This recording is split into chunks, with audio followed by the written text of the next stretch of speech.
আজকের আমি পোস্ত ছাড়া পেঁপে পোস্ত বানিয়েছি, যেটা কিন্তু খেতে অসম্ভব সুন্দর হয়। বিশেষ করে গরম ভাত দিয়ে খেতে ভীষণ ভালো লাগে। নমস্কার বন্ধুরা, শ্রাবণী রান্নাঘরে আপনাদের সবাইকে স্বাগত জানিয়ে আমি প্রতিদিনের মতো আবারও আজকের একটা রান্নার ভিডিও নিয়ে আপনাদের সামনে চলে এসেছি। আজকের আমি পোস্ত ছাড়া পেঁপে পোস্ত বানিয়ে দেখাবো। আশা করি আপনাদের ভালো লাগবে। তার জন্য কিন্তু আমার পুরো ভিডিওটা আপনাদের দেখতে হবে। আর দেখা শুরু করার আগে একটা লাইক দেবেন, সুন্দর একটা কমেন্ট করবেন আর শেয়ার করতে ভুলবেন না। তাহলে চলুন আজকের আমি পোস্ত ছাড়া পেঁপে পোস্ত কিভাবে বানাই সেটা আপনারা একবার দেখে নিন। রান্নাটা করার জন্য প্রথমে আমি এখানে দেখুন গ্যাসটা অন করে একটা কড়া বসিয়ে দিয়েছি। এইবারে আমি কড়ার মধ্যে দিয়ে দেব সর্ষের তেল। রান্নাটা কিন্তু অবশ্যই সর্ষের তেলে করবেন, আর সর্ষের তেলে করলে তবেই কিন্তু খেতে ভালো হবে। দেখুন এখানে আমি সর্ষের তেল দিয়ে দিলাম। এবারে প্রথমে আমাকে তেলটা একটু গরম করে নিতে হবে। তেলটা কিন্তু প্রথমে খুব ভালোভাবে গরম করে নেব। আর আমি প্রতিদিনের মতো আপনাদের একটা কথাই বলবো যে প্লিজ আমার ভিডিওটা আপনারা টেনে টেনে দেখবেন না, পুরো ভিডিওটা দেখুন। আশা করি আপনাদের ভালো লাগবে। দেখুন আমি কিন্তু কথা বলতে বলতে এখানে তেলটা প্রায় গরম হয়ে গেছে। এইবারে আমি তেলের মধ্যে দিয়ে দেব প্রথমে খুব অল্প সামান্য একটু কালো জিরে ফোড়ন দিলাম। কালো জিরেটা প্রথমে একটু তেলের মধ্যে দিয়ে নাড়াচাড়া করে ভেজে নিতে হবে।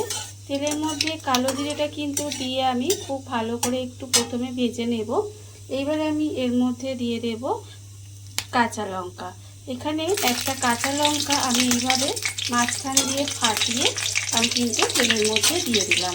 দিয়ে ফোড়নে এই কালো জিরে কাঁচা লঙ্কাটা একটু সময় কিন্তু ভেজে নিতে হবে।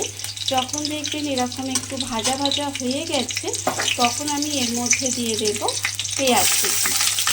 এখানে কিন্তু একটা মাঝারি সাইজের পেঁয়াজ এইভাবে একটু কুচি করে কেটে রেখেছি, সেই পেঁয়াজটা আমি এখানে দিয়ে দিলাম।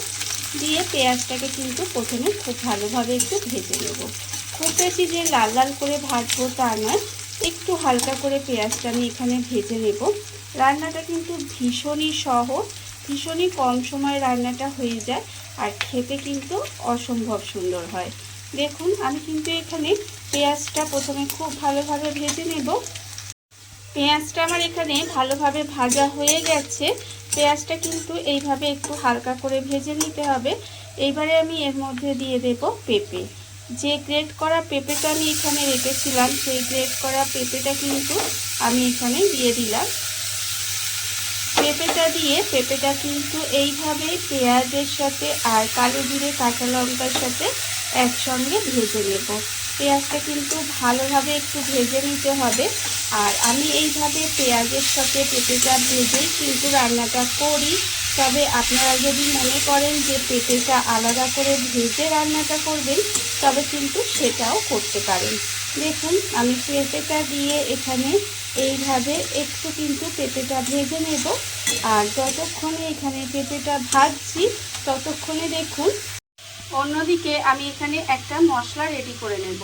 তার জন্য আমি দেব এখানে সাদা তিল। সাদা তিলটা কিন্তু একটু বেশি পরিমাণে দিতে হবে। এখানে আমি বড় চামচে 3 চামচ পরিমাণে সাদা তিল দিয়েছি। আর দেব আমি এখানে কাঁচা লঙ্কা।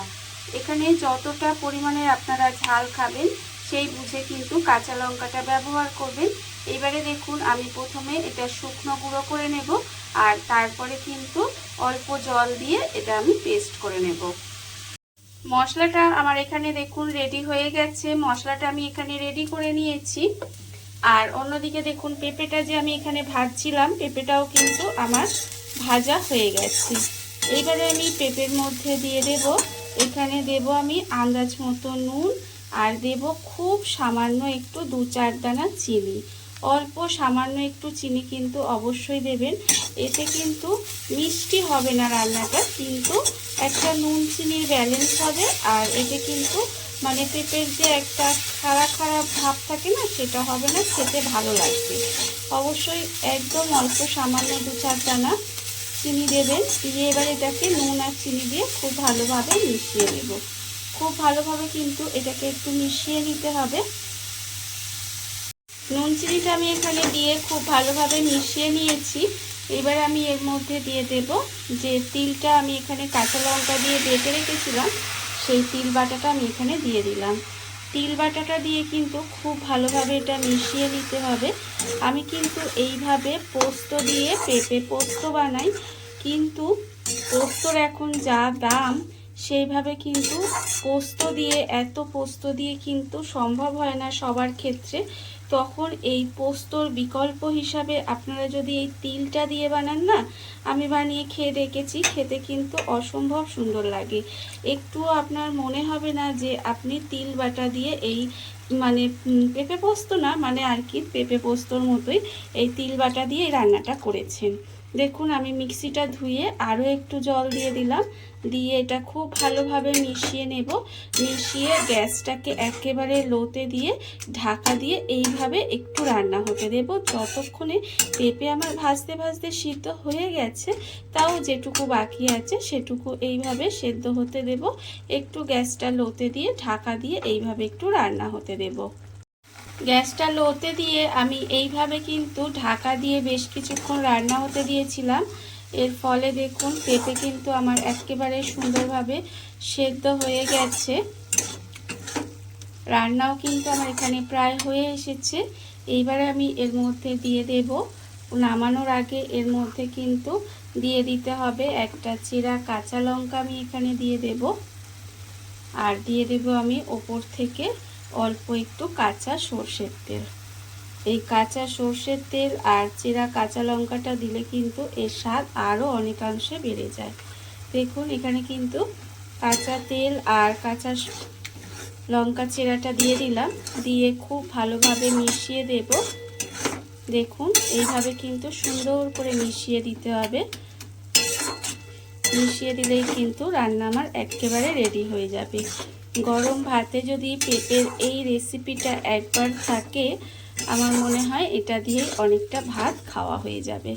দেখুন আমি কিন্তু এইভাবে একটু ভালোভাবে মিশিয়ে মিশিয়ে রান্নাটা করে নিচ্ছি। রান্না কিন্তু আমার এখানে রেডি হয়ে গেছে। আমি এবার গ্যাসটা অফ করে দেব আর আপনাদের পরিবেশন করে দেখাবো ঠিক কেমন হলো। দেখুন বন্ধুরা, বাড়িতে থাকা কত অল্প উপকরণে কত অল্প সময় পোস্ত ছাড়া পেঁপের পোস্ত একেবারে রেডি হয়ে গেছে, আপনারা দেখতেই পেলেন। আর এটা কিন্তু খেতে ভীষণ সুন্দর হয়।